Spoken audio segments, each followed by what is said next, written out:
Hi, welcome to Steve Chats Wrestling, hashtag SCW, the wrestling channel here on youtube.com. Thank you for choosing the channel, choosing the video. Subscribe right now. I'm thankful for everyone subscribing to the channel and supporting us right now. It really means a lot. If you like this video, then please hit that little like button, the thumbs up just below, and even share the video as well. And leave any comments if you're in the comments section. I'd love to know your opinions because this is WWE Clash of Champions preview and predictions video. So I want your input. I want your predictions. Do you agree with mine? Do you disagree? Are you looking forward to the event? Are you not? Let me know in the comments below. Now, it's the first Raw branded pay-per-view. It's Clash of Champions. It's not Night of Champions anymore. It's not even Clash of the Champions, which was the WCW name. It's clearly merged together as kind of like a WWE feel of a WCW event. So I'm not sure I fully like the change. I would have preferred Clash of the Champions rather than Night of Champions or Clash of Champions. But it's Clash of Champions. It is what it is. And yeah, hopefully it should be a good event. I mean, Raw myself at the moment, I kind of feel Raw is a little bit kind of same. We know exactly what we're getting every week. 25-minute promos, matches that perhaps are not lasting the right length of time in places. I'm not sure the squash matches have been utilised correctly either, but I'm going to do a separate video on that at a separate time, and also for Raw as well, what my feeling is with the direction of Raw at the moment in time. I think SmackDown is doing the better show. But anyway, I'm going to move on for Clash of Champions. This is the preview and predictions.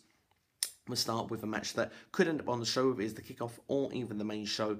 It's not been announced yet at the time of filming this, so do bear with me if it's not actually on the show. It will be Enzo, Amore and Big Cass against the Shining Stars. Now, the Shining Stars have been getting one-upsmanship on Enzo and Big Cass on the road to this pay-per-view. If the match does take place, then I hope it takes place on the kickoff rather than the main show, because I don't think it'll get the time on the main show. According to DWN, it's only going to be added if there is time to add it onto the show, so maybe even be a last-minute addition if it is added in.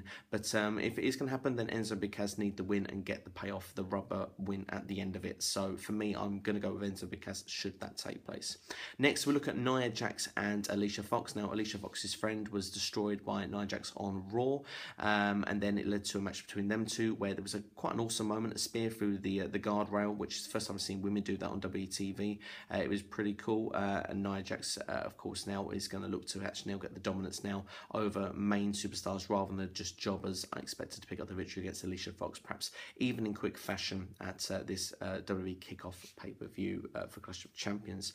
Looking on the main show itself then, going through some of the matches, we'll start with what seems like to be a best of 77 series. I'm only joking, of course, it's the best of 7 series. Cesaro versus Sheamus. How many times do we need to see this match? Of course, they said 7, but we had 2 before they even started. It's 3-3 though in this best of 7 series, and it looks like a winner is going to get a championship match. They're not specified what championship, so I'm going to say it's a United States Championship match that they're probably going to get. For me, Sheamus is not over the crowd. People are not invested and people don't care. Cesaro, they do care. They want him to do well, but he seems to always be held back. So for me, I think this is going to be a way of WWE kind of think, we're not holding him back. He's going to win. So Cesaro, for me, is going to win this best of 7 series, but he's probably going to take on the US champion, whoever that may be. But speaking of the US title, we'll go on to that right now. Rusev versus Roman Reigns. Now for me, I'm going to be brutally honest, the feud's been okay. It's been built around the wedding of Rusev and Lana, but of course Rusev has been missing quite a bit of this feud because of the fact of him being away on his honeymoon and also getting married in Bulgaria after his previous wedding before. For me, I would like to see Rusev actually get a chance to defend his wife's honour, because so far Roman Reigns has always had that one-upsmanship, and I don't see where Roman Reigns would benefit holding the US title. It's going to stop mid-carders being able to develop, because Roman Reigns would have the belt, he wouldn't lose the belt, and he's after the Universal Championship anyway, so why would he be going after a mid-card title? For me, it doesn't quite add up. Now, there has been rumours that Goldberg could be coming at this event at Clash of Champions. He's going to be in Indianapolis, which is the same place as the Clash of Champions pay-per-view. Looking at it, I mean, he's going to be doing a podcast or an interview with Eric Bischoff in the day. Could he come in and cost Roman Reigns the match? It would be a pretty cool moment, but I'm going to play it down because I'm not convinced it's going to happen. So I don't want everyone just to sort of think, oh, I've said this, so it's going to happen. For me, take it with a pinch of salt and just go crazy if it does actually happen. But I hope someone costs Roman Reigns this match, because then it could pull Reigns away from this feud and go in a different direction going forward. So that's what I'd like. For me, whatever happens, I am going to predict for the goodness rather than what necessarily WWE might actually end up doing. I'm going to go with what I think is the correct booking, and the correct booking for me is Rusev to retain the title and possibly maybe get a cheat victory in some way to to just close the chapter. Maybe if someone interferes, it would move Roman Reigns onto someone else. I think that is the best way for it to go forward. That way we could see maybe Hell in a Cell, Cesaro versus Rusev, US title. We saw it on Raw a few weeks ago, but hell, let's see it on pay-per-view. I think it'd be quite good. Rusev is ready to move up the card, so I see what they're doing with this feud, by the way. Rusev, they want to elevate him further up, and a feud with Roman Reigns, of course, will do that, but to actually benefit him totally, he needs to get the rub. He needs to get the win, so that's why I want Ruru to win the match. We move on next then. We'll go with the Cruiserweight Championship, shall we? TJ Perkins versus the Brian Kendrick. Now, there's a reason why the Brian Kendrick won the Fatal 4-Way on Raw to get this match. Is because, for me, he's going to be bottom of the barrel when it comes to this Cruiserweight division. He's there to showcase TJ Perkins on his first appearance on WWE programming. And then also, this stops other guys as well, like Grand Metalik. If he'd been in this match, which many would have perhaps predicted, that way Grand Metalik still kind of be creditable. Because if he comes in this match and TJ Perkins wins, Grand Metalik has got nowhere to go already, like 6 days into being in the WWE on the main roster. So this makes perfect sense. It's pretty good booking, actually, looking at it from that perspective. TJ Perkins will get the victory, in my opinion. And you look at these cruiserweights, there's been rumours going around they're going to water down the cruiserweight division. There's going to be less high-flying action. These guys are technical submission wrestlers anyway. There is some high-flying action that goes on. Of course, you need to see some flips in these matches. You won't want to see them taken away completely altogether, but I don't think they'll be taken away altogether.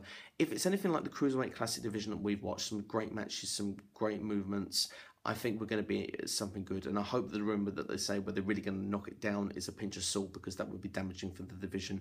But the thing is, it's not all high-flying, it's not just flips every 20 seconds anyway. I wouldn't want to see that every 20 seconds, so I'm kind of glad with the direction they were going in the Cruiserweight Classic, and I'm pretty sure these guys can put some dynamite matches on the main roster, whatever way and style they end up performing, because they're technical, they're submission-based wrestlers as well. They can do everything, they can strike, and they can go high in the air. So I think we've got some good matches ahead with the Cruiserweight division, and TJ Perkins is going to kick off with retaining his Cruiserweight Championship. That's what's going to happen, in my opinion, at this event.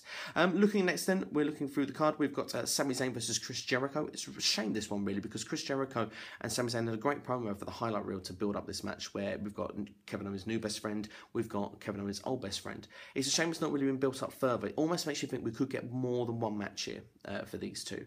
So if that does happen, then I expect Chris Jericho to pick up the victory. But if it's a one-off match, then Sami Zayn will pick up the win. I expect Sami Zayn to win the feud, because at the moment, Jericho, he has managed to reinvent his character. He's been fantastic in 2016. This run in WWE has been brilliant for Jericho. We've got the the use of stupid idiot. It's just simple words, and he's put them over, and he's made himself really creditable. Sami Zayn hasn't done nothing since Battleground.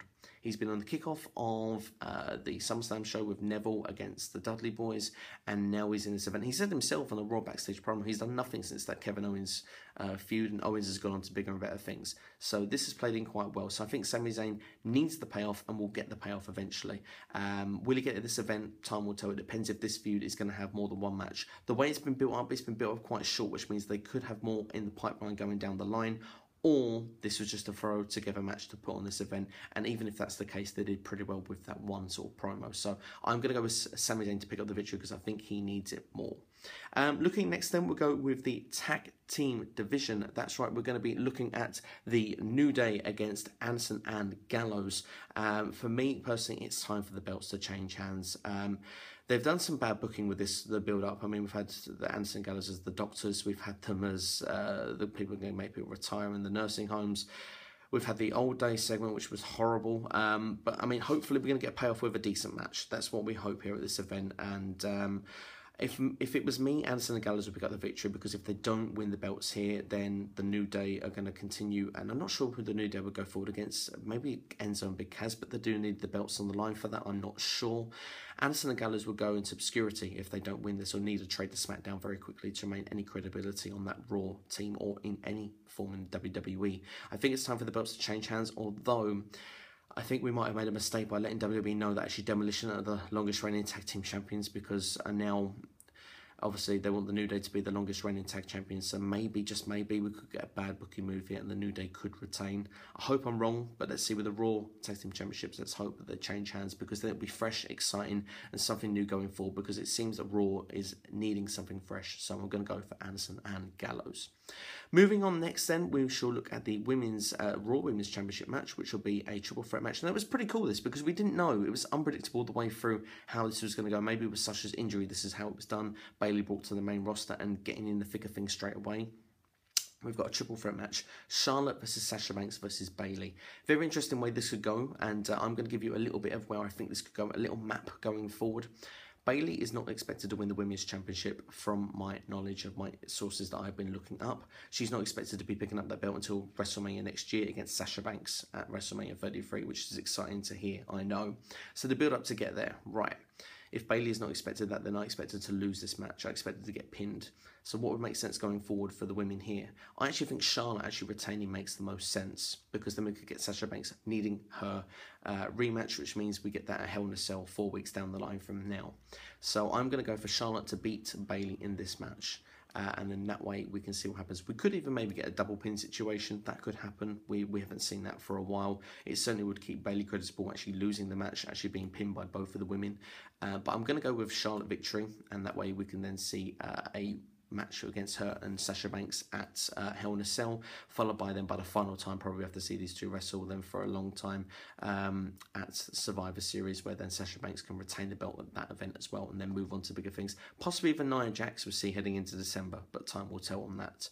Looking through the card here then, have I missed any matches out? I don't believe I have. It means then we only have left the main event, which is going to be Kevin Owens defending his Universal Championship against Seth Rollins. Now, for me personally, this is where all the authority figures are going to get involved. Stephanie McMahon and Mick Foley are going to be involved. Then it's a few promo sections through the night, I expect. Seth Rollins, can he trust Stephanie? Can Mick Foley trust Stephanie? We're going to get a big blow off from this, and we're going to find out. And this storyline is really going to start to blossom now. The face turn should start with Seth Rollins as well from now, because he's not really been fully booked as a face just yet. He's doing more high-flying stuff on Raw, so it's coming. And I think a full face turn will come after this event, because I expect Triple H to cost Seth Rollins this match. He'll make his return, and then we'll get the 25-minute promo on Raw of why Triple H did this. Of course, then thumbs up is just a little bit of sarcasm for you. But yeah, it should be kind of exciting. It should be kind of interesting. Building up to WrestleMania 33, it's expected them two to face each other as well, Triple H and Seth Rollins. So maybe the groundwork can start being made. We get a rematch as well then for these two, Kevin Owens and Seth Rollins, at Hell in a Cell, because no one can get in the cell apparently. But I mean, Kevin Owens, he's not been booked great so far as the Universal Champion. He's been booked quite weakly. That cage loss against Roman Reigns on Raw was really bad opinion. From my standpoint, it was a really bad booking move. Kevin Owens, if he was booked the way he was before Universal Champion, as Universal Champion, would be a great champion, and I think could carry the company going forward. That would be my personal point of view. And I expect him to get the win here, and I think it's the right move, because it gives more chance of him, this new era, and more chance of building new stars.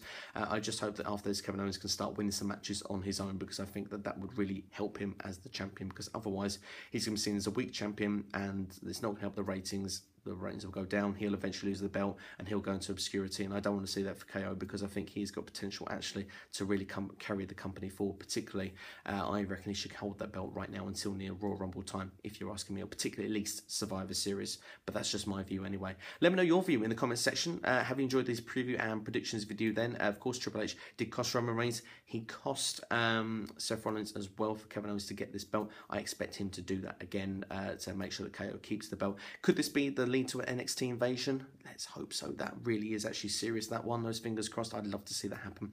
But do subscribe to the channel in the meantime. Really thank you guys for actually subscribing, taking the time to watch this whole video as well. If you did like it, please hit the thumbs up and give that a like. Share it as well. Let your friends know, and yeah, see if we can get the channel out there a bit more. And hopefully you guys are going to enjoy the show at Clash of Champions. Hopefully as well, Raw will make an improvement in times as well. But let me know your feelings in the comments below. You've been watching Steve Chats Wrestling, hashtag SCW, the wrestling channel here on YouTube.com. I hope you've enjoyed this video, and I'll be back, of course. I'll be giving a review for this event as well, so make sure to check that out. Any breaking news leading up to the event or during the weekend, whether it's WWE, TNA, ROH, Lucha Underground, I'll keep it covered for you here. But you've been watching Steve Chats Wrestling, hashtag SCW, the wrestling channel, right here on YouTube.com. Thank you for watching, and please subscribe.